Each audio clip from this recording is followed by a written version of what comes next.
Hello everyone, welcome to my Career Leader classes. आज मैं आप लोगों के पास क्लास टेंथ से चैप्टर फर्स्ट का एक न्यू टॉपिक लेके आई हूँ, जिस टॉपिक का नाम है a new conservatism after 1815।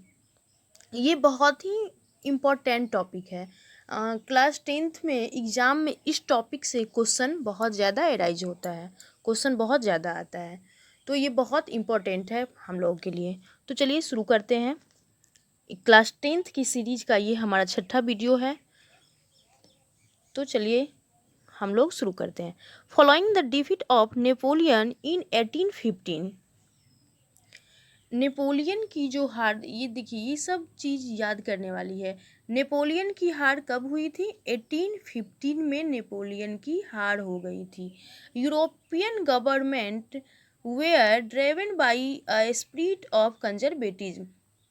European government, अब देखिए what is the meaning of conservatism. इससे पहले हम लोगों ने लिबरलिज्म के बारे में पढ़ा। लिबरलिज्म की का मीनिंग क्या होता है? आज़ादी, फ्रीडम। लिबरलिज्म मीन्स होता है फ्रीडम, आज़ादी। उसका सेम अपोजिट होता है कंजर्वेटिज्म। कंजर्वेटिज्म का मतलब क्या होता है? चलिए ये हम लोग पहले जान लेते हैं।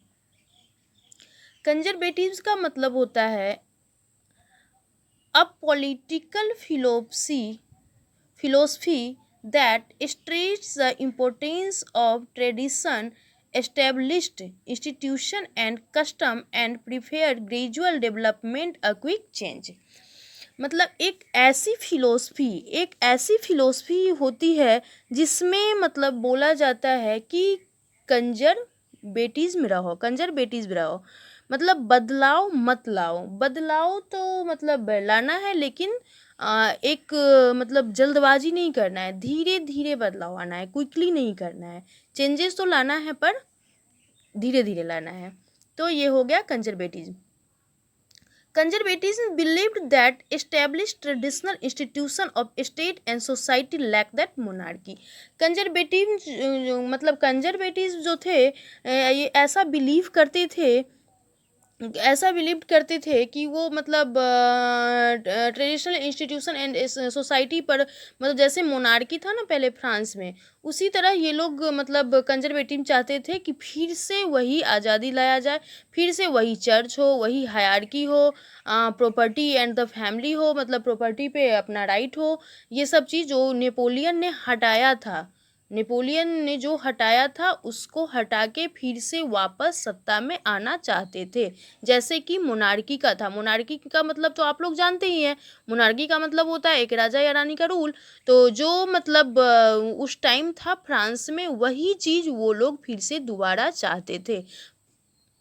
Should be preserved. Most conservatives, however, did not propose a return to the society of pre-revolutionary day. Rather, they realized from the changes initiated by Napoleon that modernization could in fact strengthen traditional institutions like that monarchy। मतलब कहने का मतलब ये था, ज़्यादातर जो conservatives थे वो वापस नहीं आना चाहते थे,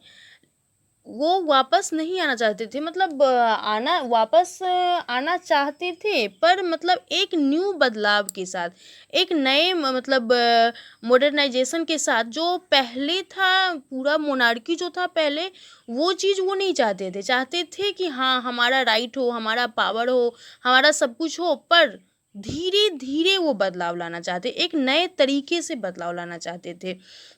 मतलब नेपोलियन द्वारा जो किया गया था उसको मतलब हटाकर अपने सत्ता जमाना चाहते थे, लेकिन एक नए ट्रेडिशनल मतलब मॉडर्नाइजेशन, तो नए तरीका से। इनफैक्ट मतलब monarchy it could make state power of effective and strong a modern army and efficient bureaucracy.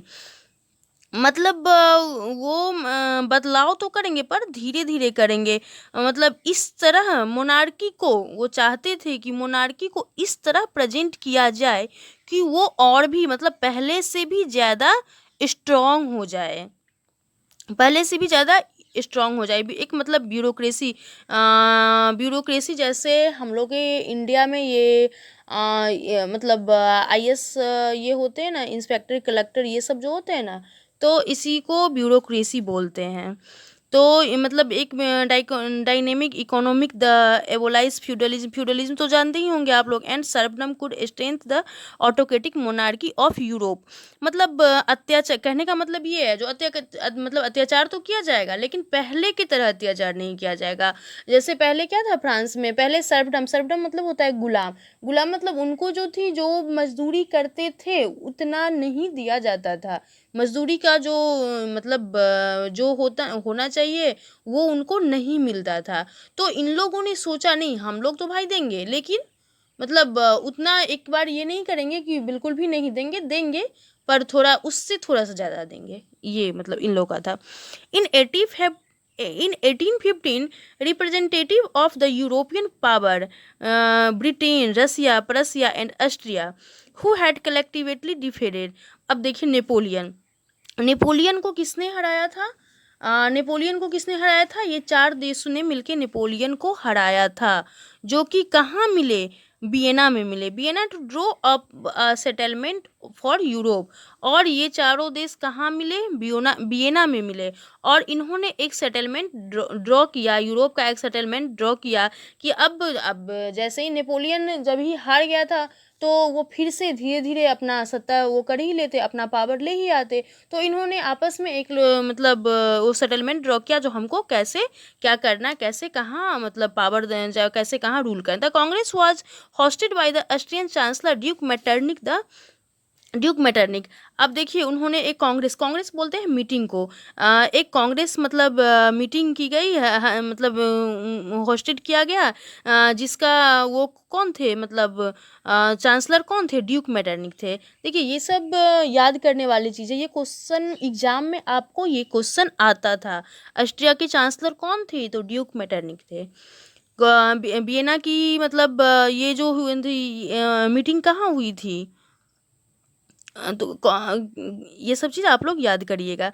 तो वियना का जो काउंसलिंग हुई थी हुआ था, उसको हेल्ड किया था कौन? वियना के जो काउंसलिंग हुआ था, इसका हेल्ड कौन किया था? ड्यूक मेटरनिक, ड्यूक मेटरनिक ने किया था। तो इस चीज़ को आप लोग याद रखेंगे।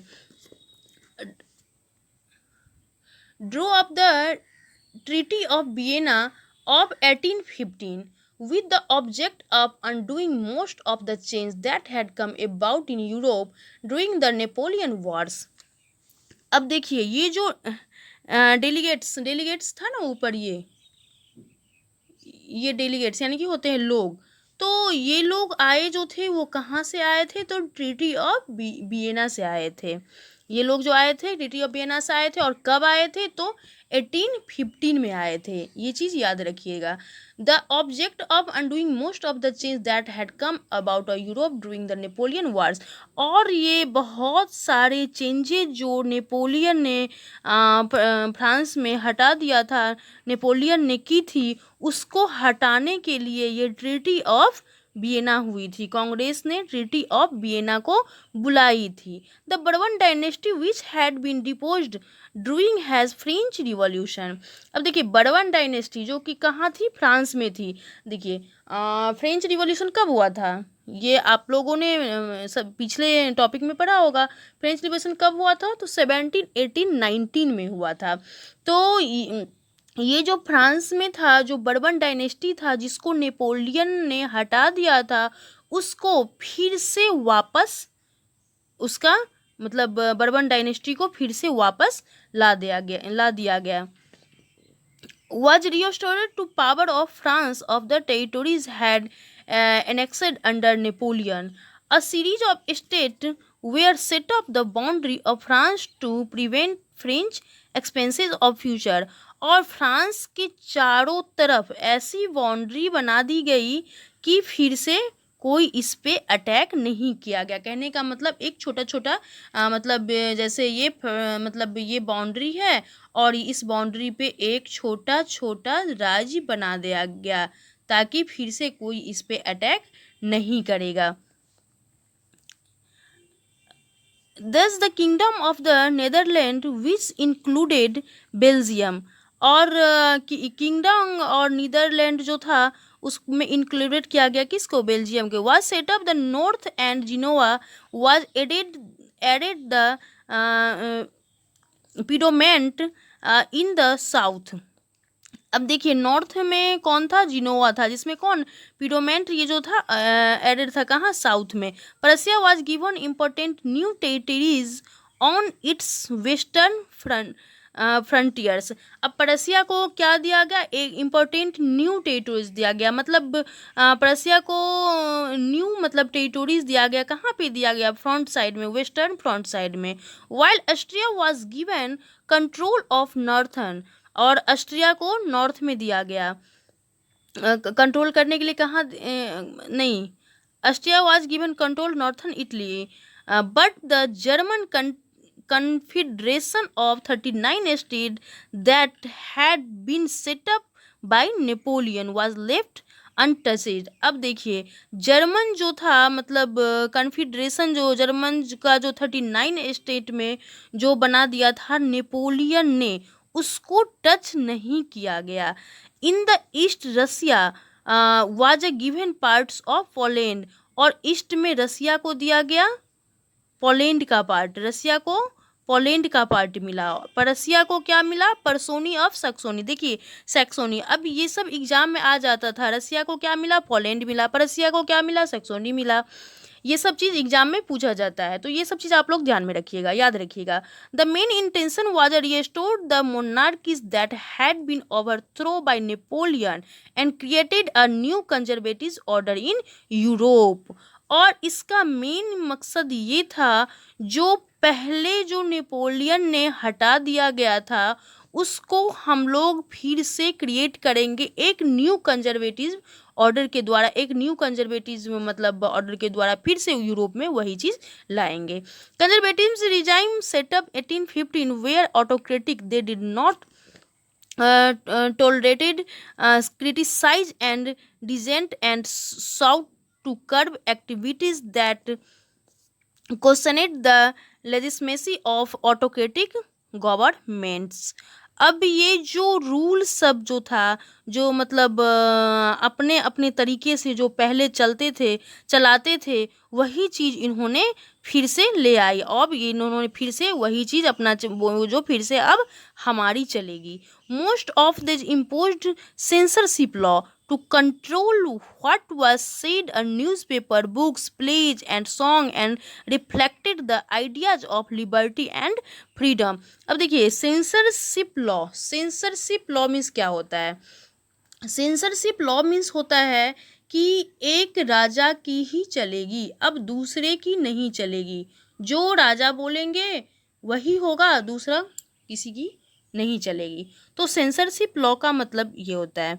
तो एक ऐसा सेंसरशिप लॉ लाया गया जिसमें मतलब ये चीज़ था, जो न्यूज़पेपर, बुक, प्ले, सॉन्ग जो पहले फ्रीडम के टाइम में जो था, वो जो आज़ादी था वो चीज़ नहीं है। अब राजा के हिसाब से ही न्यूज़पेपर भी छपेगी, वो जो बोलेंगे वही न्यूज़पेपर में आएगी, जो बोलेंगे वही बुक रहेगी, वही प्ले होगा, वही सॉन्ग होगा। इन्होंने ऐसा आइडिया लाया, जो लिबर्टी के टाइम में था, फ्रीडम था, आज़ादी था, उसको हटा दिया।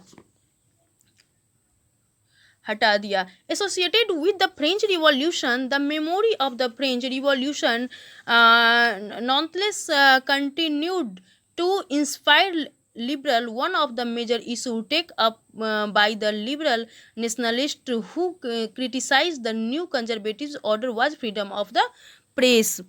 मतलब अब ये चाहे कितनी भी दबाने की कोशिश किया गया, लेकिन ये जो मतलब ये जो थे ये फिर भी हार नहीं मान रहे थे लिबरल नेशन ले जाने के लिए, जो मतलब और इसका सबसे बड़ा इशू क्या बना, तो प्रेस लेकर के सबसे बड़ा इशू बना। मतलब जो इन लोग की आज़ादी नहीं थी, जो इनका मन होता था वही प्रेस में आता था, तो इसका इशू सबसे मतलब बड़ा, तब फिर से रिवॉल्यूशनरी आई। तो चलिए अब हम ये डिस्कस नेक्स्ट टॉपिक में करेंगे। आई होप कि आप सबको मेरा वीडियो पसंद आया हो। यदि आप लोगों को मेरा वीडियो पसंद आया हो तो प्लीज़ लाइक कर देना और सब्सक्राइब ज़रूर करना, ओके, एंड शेयर भी करना। Okay, bye bye.